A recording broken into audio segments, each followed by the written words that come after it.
421 and 427 when divided by the same number leave the same remainder 1। 421 और 427 को जब same number से divide करते हैं तो रिमाइंडर 1 के बराबर बचता है। How many numbers can be used as the divisor in order to get the same remainder 1। तो कितने नंबर्स का इस्तेमाल कर सकते हैं अपन डिवाइड करने के लिए ताकि हर केस में अपन को रिमाइंडर 1 मिले। तो देखिए सबसे पहले अपन क्या करेंगे, इस इन दोनों में से ही 1 को सब्ट्रैक्ट कर देंगे, क्योंकि रिमाइंडर 1 मिलने का मतलब है कि ये नंबर पूरी तरीके से नहीं कट रहे। अगर मैं 1 को सब्ट्रैक्ट कर देता हूं तो अब जो नंबर मुझे मिलेंगे वो पूरी तरीके से कैंसिल आउट होंगे। 421 में से एक घटाओगे 420 बचेगा, और 427 में से एक घटाओगे 426 बचेगा।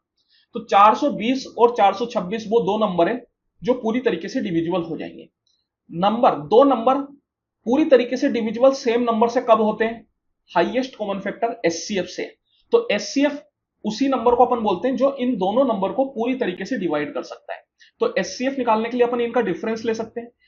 426 में से 420 घटाओगे 6 आ जाएगा। तो एचसीएफ क्या होगा, या तो 6 होगा या इसके मल्टीपल्स होंगे। 6 से ये नंबर पूरी तरीके से कट रहे हैं क्या? हाँ, 420 और 426 6 से पूरी तरीके से कट रहे हैं। तो मैं बोल सकता हूं कि इसका एचसीएफ जो होगा वो 6 होगा। इसका मतलब यह हुआ कि जब अपन 6 से 421 और 427 को डिवाइड करेंगे तो दोनों ही केस में रिमाइंडर 1 बचेंगे। तो ये तो हुआ 6, लेकिन क्या और भी नंबर ऐसे होंगे क्या जिनसे 421 और 427 को डिवाइड करने पे रिमाइंडर 1 बच जाए? तो एकदम होंगे। और वो नंबर कौन कौन से होंगे? 6 के डिवाइजर। जिन जिन नंबरों से 6 कटता है उन सब नंबरों से 421 और 427 को जब आप काटोगे तो रिमाइंडर 1 बचेगा। क्योंकि हाईएस्ट कॉमन फैक्टर का मतलब होता है कि हाईएस्ट, लेकिन उसके नीचे भी कॉमन फैक्टर तो होते हैं ना, और हर कॉमन फैक्टर इन दोनों नंबरों को पूरी तरीके से काट सकता है। मतलब 420 और 426 के जितने भी कॉमन फैक्टर पॉसिबल है वो इन दोनों नंबरों को पूरी तरीके से काट सकते हैं। तो मैं बोल सकता हूं कि 6 के डिवाइजर तो 6, 3 और 2। एक भी जो है वो 6 का डिवाइजर होता है। क्या मैं एक को यहां पे इन्वॉल्व कर सकता हूं क्या?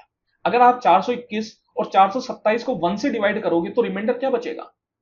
1 एक ऐसा नंबर होता है जो किसी भी नंबर को पूरी तरीके से डिविजिबल कर सकता है। मतलब अगर मैं 421 और 427 को 1 से डिवाइड करता हूं तो रिमाइंडर मेरे पास 0 बचेगा, और मेरे को रिमाइंडर क्या चाहिए? 1 चाहिए। इस वजह से मैं 1 को यहां पे इन्वॉल्व नहीं कर सकता।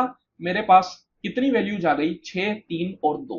तो यही पूछ रहा है कि कितनी वैल्यूज पॉसिबल है। तो टोटल 3 वैल्यू पॉसिबल है जो 421 और 427 को डिवाइड करने पे रिमाइंडर 1 देगी। कौन कौन सी? 6, 3 और 2।